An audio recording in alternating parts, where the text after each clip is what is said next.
अस्सलामु अलैकुम वरहमतुल्लाहि वबरकातुहू। औज़ु बिल्लाहि मिनश शैतानिर रजीम।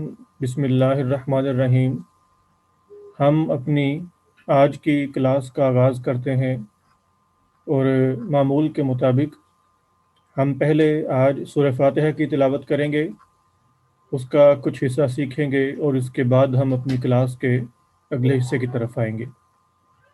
खाकसार इसे दोहराएगा, खाकसार इसे पढ़ेगा और आपसे दरख्वास्त है कि इसे बराह करम मेरे साथ दोहराते रहिए। أعوذ بالله من الشيطان الرجيم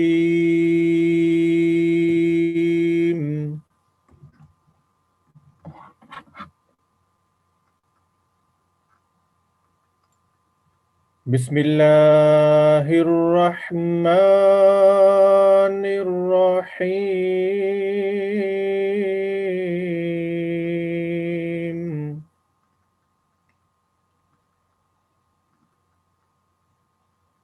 الحمد لله رب العالمين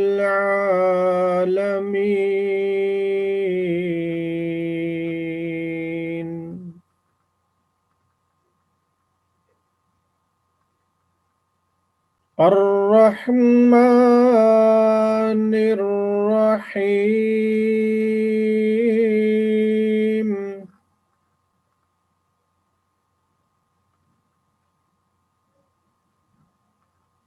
مالك يوم الدين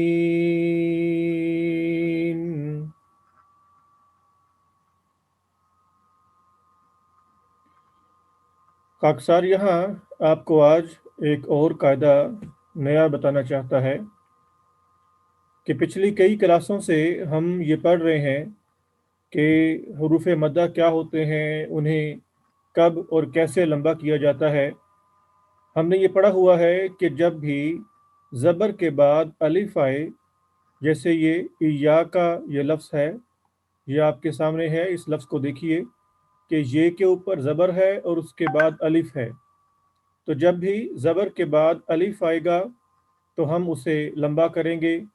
इसी तरह जब ज़ेर के बाद ये आए, जैसे ये आलमीन की, हम इस लफ्ज़ को यहाँ पे देखिए, मीम के नीचे ज़ेर है और उसके बाद ये साकिन है, यहाँ भी लंबा करेंगे। और इसके अलावा एक और तीसरा कायदा है कि जब पेश के बाद वाव आए, वो नीचे जाके हमारे पास ये मगजूब लफ्ज़ में है, ज़ाद के ऊपर पेश और उसके बाद वाव। तो पेश के बाद वाव,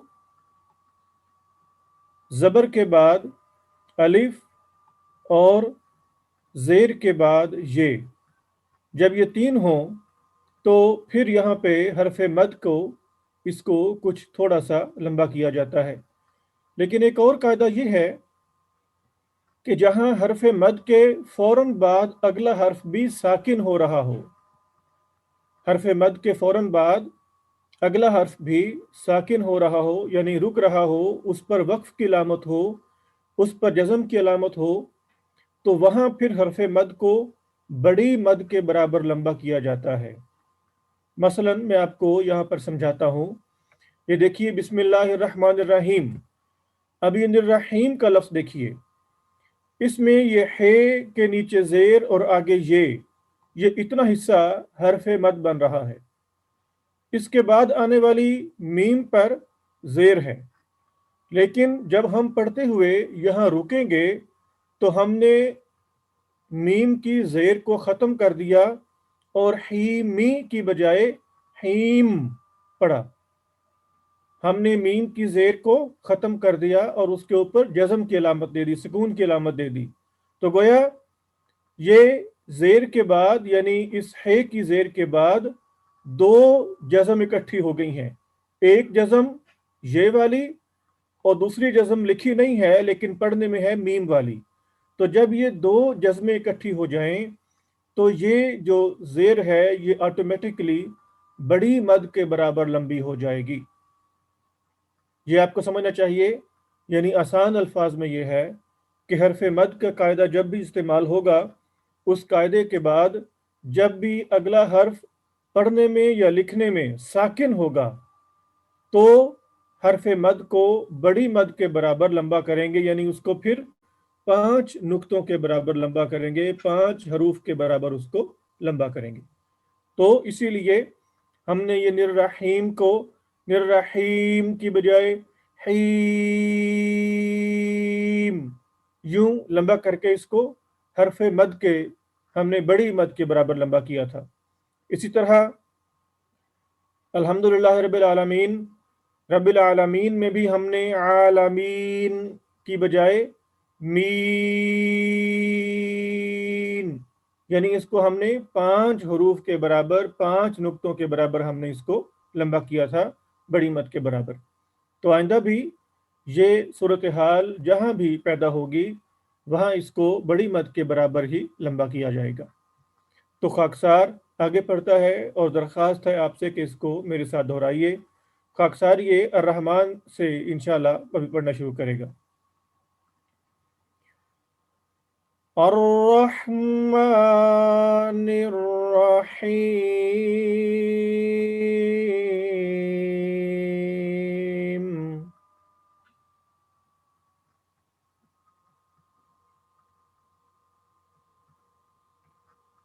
مالک یوم الدین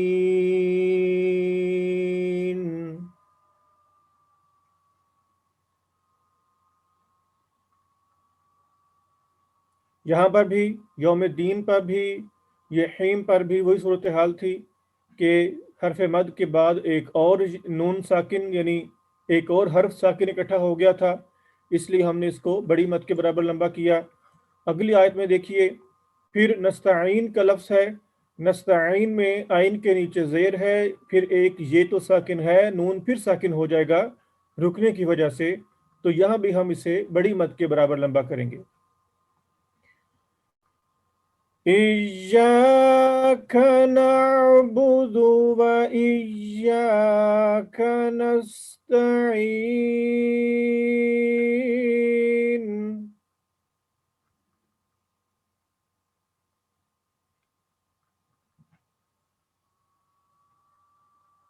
اگلی آیت میں دیکھیے، ہم جب رکیں گے تو بالکل اسی طرح مستقیم میں قاف کے نیچے زیر، آگے ایک یہ ساکن اور میم بھی ساکن ہو جائے گی، تو پھر یہ کیم جو ہے یہ بڑی مد کے برابر لمبا ہو جائے گا۔ اہدنا الصراط المستقیم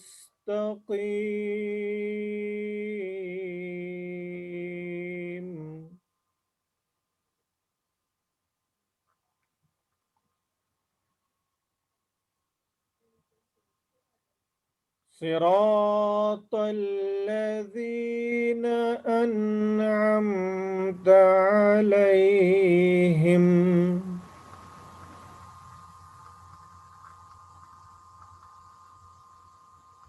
غير المغضوب عليهم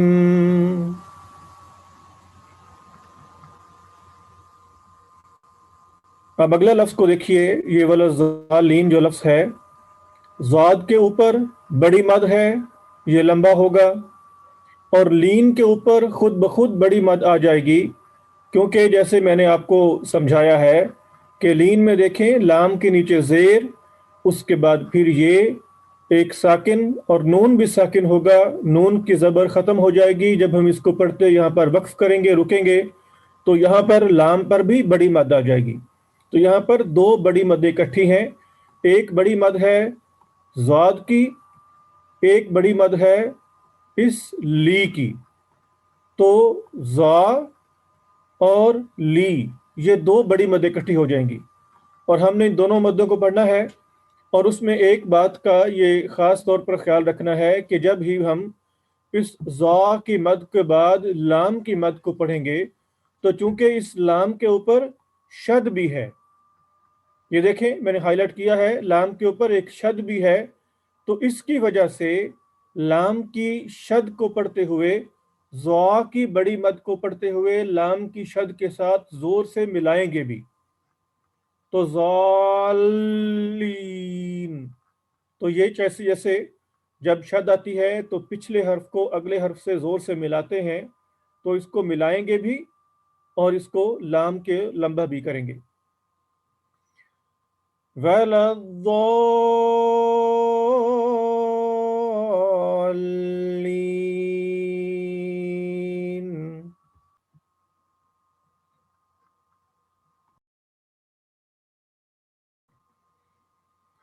ہم غیر سے ایک مرتبہ پھر شروع کریں گے پڑھنا اور یہ لین تک جائیں گے.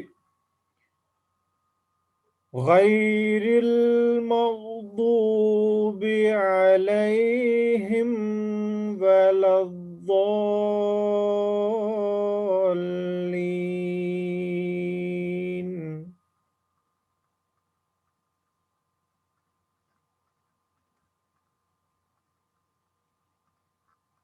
جزاکم اللہ. آج کی ہماری کلاس کے پہلے حصے کے لیے اتنا ہی. امید ہے کہ آپ آج کا سمجھایا گیا قاعدہ اچھی طرح سمجھ چکے ہوں گے.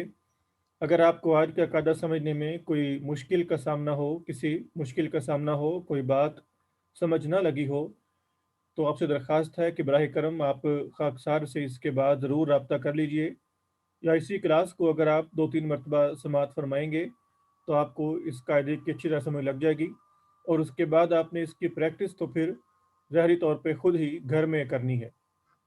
تو درخواست یہ ہے کہ اس کو سمجھیں، اس کی پریکٹس کریں اور اس قاعدے کو بھی استعمال کرنے کی کوشش کریں.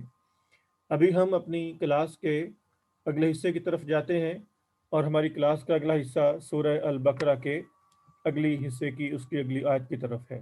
ہم اپنی کلاس کے اگلے حصے کی طرف آتے ہیں، اور ہماری کلاس کا اگلا حصہ سورہ البقرہ کی آیت نمبر 41 ہے. سورہ البقرہ کی آیت نمبر 41 یہ شروع ہوگی، یہ اس لفظ یا بنی اسرائیلہ سے شروع ہوگی اور یہ فرحبون تک جائے گی. تو یہ جہاں حفصہ نے ہائی لائٹ کیا، یہ 3 لائنیں ہیں، یہ یا بنی سے شروع ہو کر فرحبون تک. یہ ہماری آج کی کلاس کا اگلا حصہ ہے.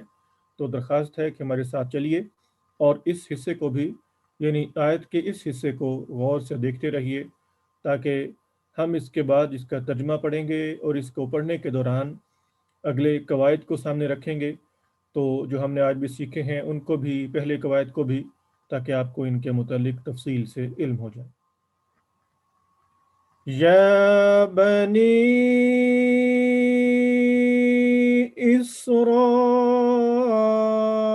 اسرائیل اذکروا نعمتی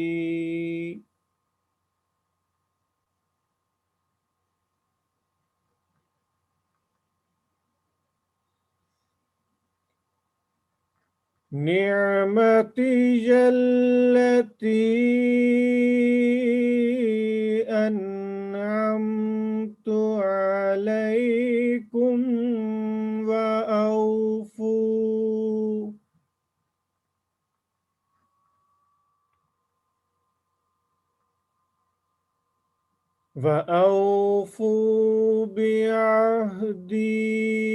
بعهدي أوف بعهدكم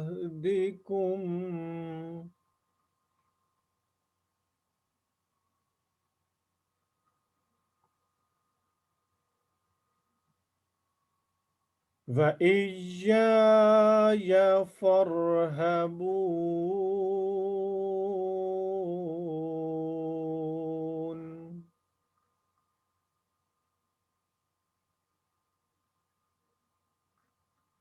جب یہ خاکسار نے آخری اس آیت کا جملہ ادا کیا وَإِيَّايَ فَارْهَبُونَ، تو فرحبون میں جو ہم نے پچھلی سورہ فاتحہ میں قاعدہ پڑھا تھا، اس قاعدے کو یہاں پر ہم نے ایک مرتبہ پھر استعمال کیا ہے کہ دیکھیں کہ با کے اوپر پیش اور اس کے بعد واو ساکن، یعنی یہ حرف مد بن رہا ہے، اور اس کے بعد آنے والی نون کو ہم نے اس کی پڑھتے ہوئے زیر ختم کر دی، اور یعنی نون کے اوپر ایک لحاظ سے سکون آ گیا، اس پر جزم آ گیا.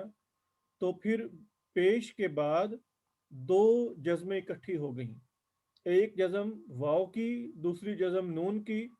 تو پھر خود بخود اس بے کی پیش پر بڑی مد آ گئی. اس بے کی پیش پر پھر یہ جو بڑی مد ہوتی ہے، یہ بڑی مد آ جائے گی، اور اس بڑی مد کے برابر اس کو لمبا کیا جائے گا، یعنی 5 حرفوں کے برابر.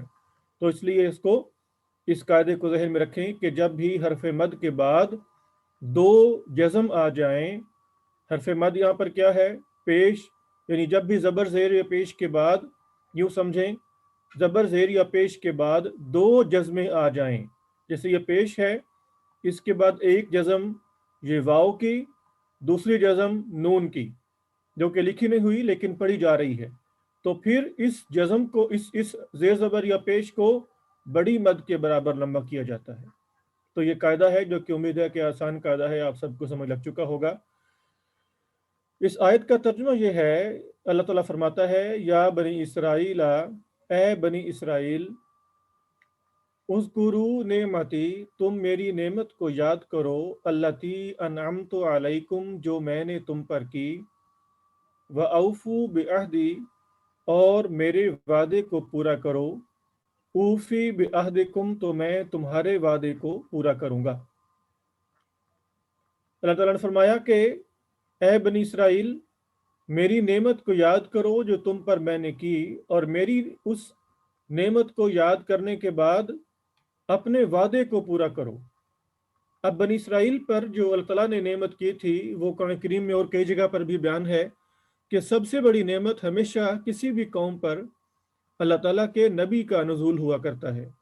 तो गोया यहाँ भी अल्लाह ताला ने बनी इसराइल को इस बात की याद दहानी फरमाई कि देखो, मैंने तुम पर जब अपना नबी नाजिल फरमाया, तो अपने नबी के नज़ूल के साथ मैंने हज़रत मूसा अलैहिस्सलाम जैसे अज़ीमुश्शान नबी के ज़रिए तुम पर सबसे बड़ी नेमत तो अता की, और फरमाया कि उसी नेमत का तकाजा ये है कि औफू बेअहदी, तुम मेरे वादे को पूरा करो।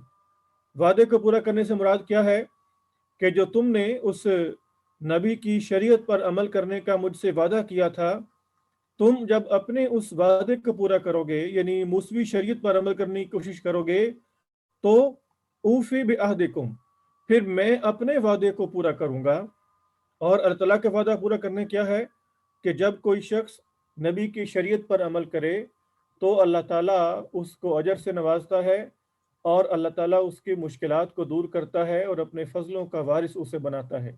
तो फरमाया कि तुम अपने वादे को पूरा करो, मैं अपने वादे को पूरा करूंगा, व इयाया फरहबून, और चाहिए कि मुझसे ही तुम लोग डरो। तो यहाँ अल्लाह ताला ने ये हमें समझा दिया, ये वाज़ तुम्हें बता दिया कि अल्लाह ताला की ज़ात के सिवा किसी और से डरना नहीं चाहिए, बल्कि हमें इस आयत करीमा में समझाया कि जहाँ बनी इसराइल के लिए ज़रूरी था कि बनी इसराइल अल्लाह ताला की नेमत का शुक्र अदा करें, वहीं हमारे लिए भी ज़रूरी है कि हम पर भी जो रसूल करीम सल्लल्लाहु अलैहि वसल्लम के नुज़ूल के साथ एक अल्लाह ताला की अज़ीमुश्शान नेमत नाजिल हुई है, हम उस नेमत का हक अदा करें, शुक्र अदा करें, और शरीयत मुहम्मदिया सल्लल्लाहु अलैहि वसल्लम पर अमल करके अपने वादे को पूरा करें।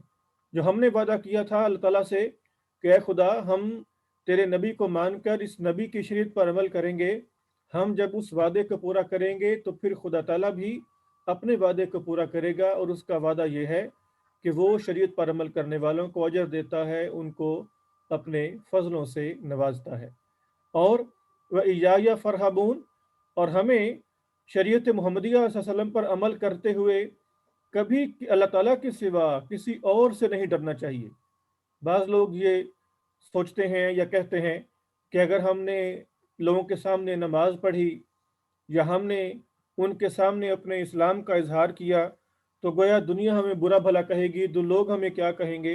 तो हमें ये समझाया गया और बताया गया कि इयाया फरहबून, खुदा फरमाता है कि लोगों से मत डरो, इयाया, सिर्फ मुझसे ही तुम डरो, और मेरे अहकामात पर, यानी अल्लाह के अहकामात पर अमल करने में हमें और किसी से खौफ नहीं खाना चाहिए, बल्कि अल्लाह ताला के अहकामात पर अमल करने में हमें अल्लाह ताला का खौफ खाना चाहिए और उन अहकामात पर अमल करना चाहिए। जज़ाकुमुल्लाह ताला खैर जज़ा। आज के लिए इतना ही, इसके बाद मिलते हैं हम अगली क्लास में। आपसे दरख्वास्त ये है कि हमारी इस क्लास को सुनने के बाद आपके पास बेहतरी की कोई भी तजवीज़ हो, तो नीचे डिस्क्रिप्शन में मौजूद लिंक पर क्लिक करके हमें अपनी तजवीज़ भेजें। हम इंशाअल्लाह अज़ीज़ उस तजवीज़ पर अमल करने की कोशिश करेंगे। अस्सलामु अलैकुम वरहमतुल्लाहि वबरकातुहू।